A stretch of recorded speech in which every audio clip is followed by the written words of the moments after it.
29:15, sabi po sa New Living Translation, we are here for only a moment, visitors and strangers in the land, as our ancestors were before us. Our days on earth are like a passing shadow, gone so soon, without a trace.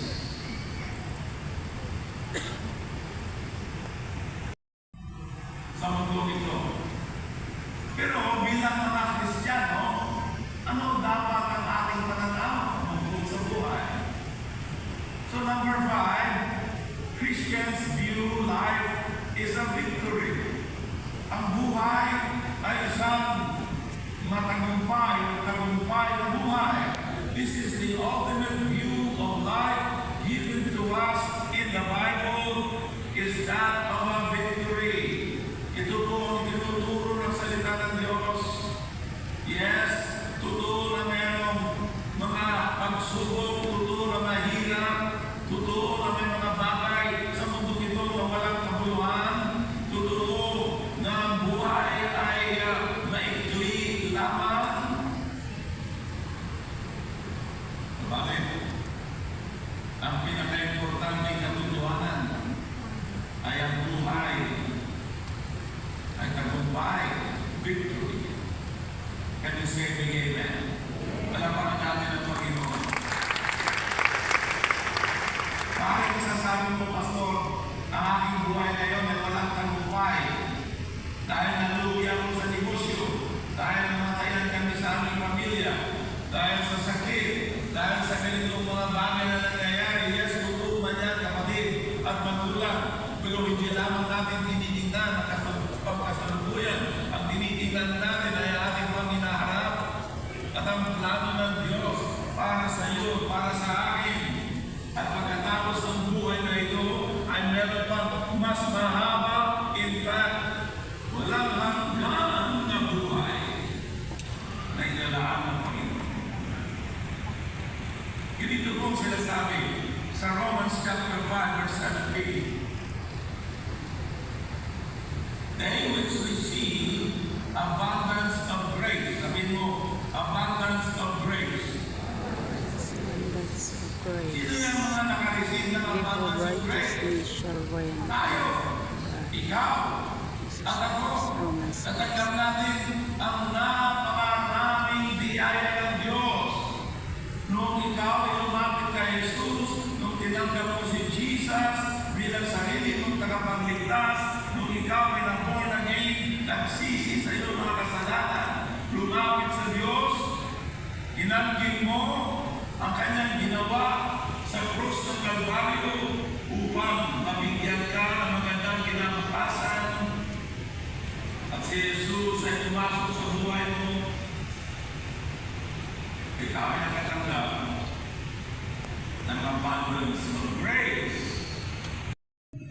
Pabor, hindi kunting biyaya, hindi kapiramot lamang na biyaya, kundi mayaman, marami.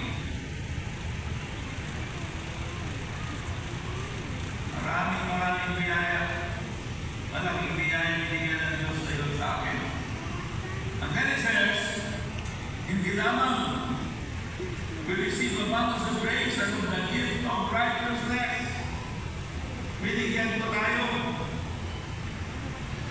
ng gift of righteousness, handog ng katuwiran. Hindi natin sarili katuwiran, kundi ang katuwiran ng ating Panginoon ay kanyang ibinigay sa iyo. And because of that, grace and righteousness, what's the result? We shall reign in life. Sa buhay na pangkasalukuyan, hindi lamang sa buhay na darating. Reign in life. Sabi mo, reign in life. By one, Jesus Christ. Sa pamamagitan ng ating Panginoong Jesucristo, tayo ay mabubuhay ng matagumpay, magkakaroon ka ng success, magkakaroon ka ng victory, magkakaroon ka ng kalakasan, ng kapangyarihan, ng gagawin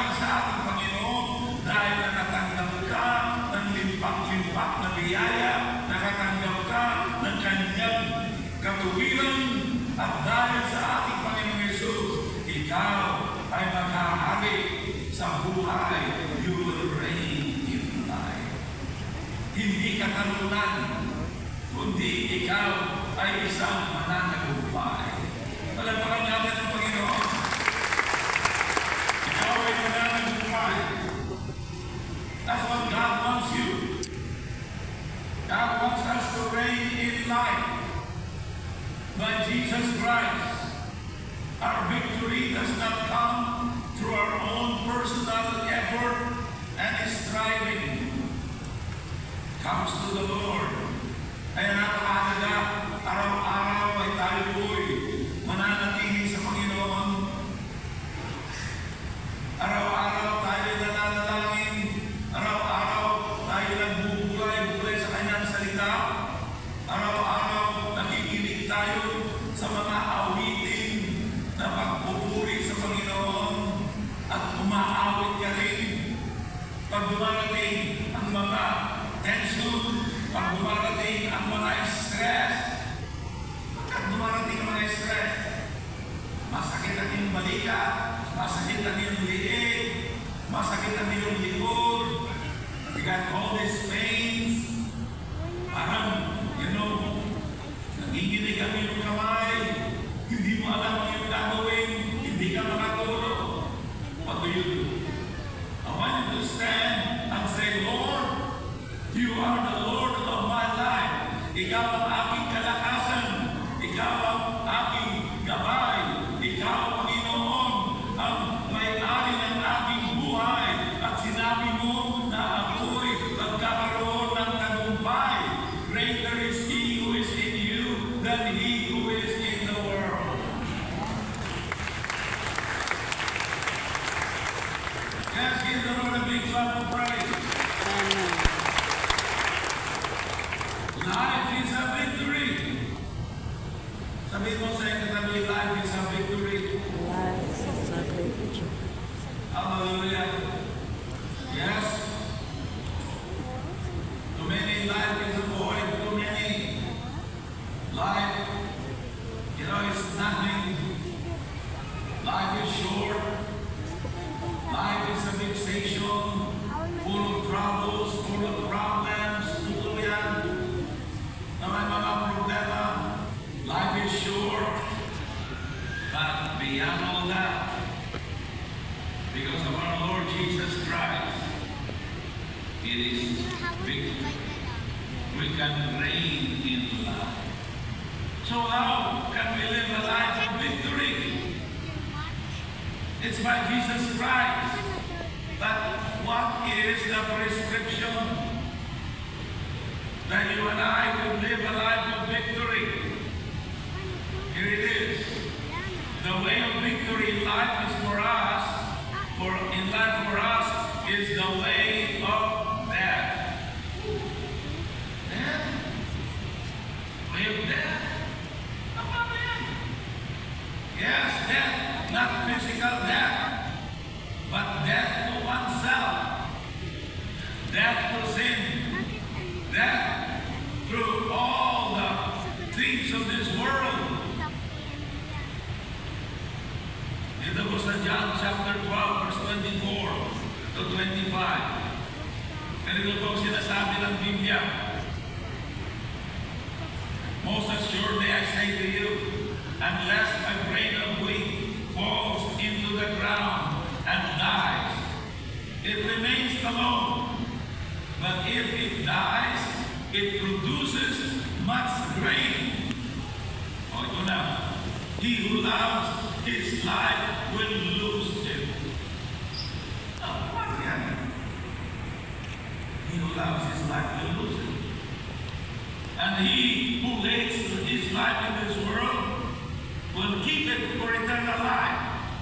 Paano natin isagawa ito? Paano natin i-apply ang katotohanan na ito? Okay, let me just describe it to you. He who loves his life will lose it. He who hates his life will keep it unto everlasting life. In this world, sabi ko dito, in this world.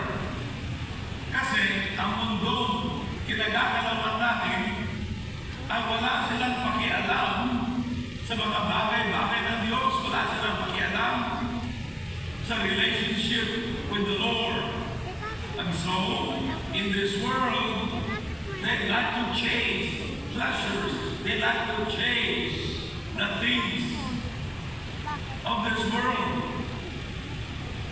So, for example, like when I was working in Wall Street, the number one goal of every person, number one goal of every trader at mga money managers is to make a lot of money and more money. Now, in itself, it is not wrong to make a lot of money, and I pray that God will make many millionaires out of you for the glory of God. But yun na lamang ang kanilang tinitingnan. The church, they will choose vacation each time. They don't go to church. So, for example, in-invite ako ng mga associates ko. Sabi na, David, we're having a party Friday night. Why don't you come and join us? Sabi ko, no, Leah, I'm going to church. We have a prayer meeting. What? Na-shock sila. I'm going to church. Church. O, ito na, sabi na, on Sunday, we're having another party. Come with us. Sabi nila, we will bring a lot of food. May mga dancing girls. Come. Sabi ko, no, I'm going to church with my family. Church again. Yun pananaw nila sa akin ay may katok. Ang pananaw ko naman sa kanila, sila ang may katok. Sa ulo. Tama nga yung sinabi sa akin na nung pagdating ng Lunes, oh, how was your party? Sabi ni Kim, na isang lalaki na talaga siya promotor niya. Serving the Lord and making time for the things of the Lord, it appears that you live your life in this world according to the view of the people of this world. It's about picking up your cross and follow Him. You belong to God. In the midst of a crooked world, you stand for the Lord Jesus Christ. When others are doing the things that make this world happy, very how a special people and the Lord in the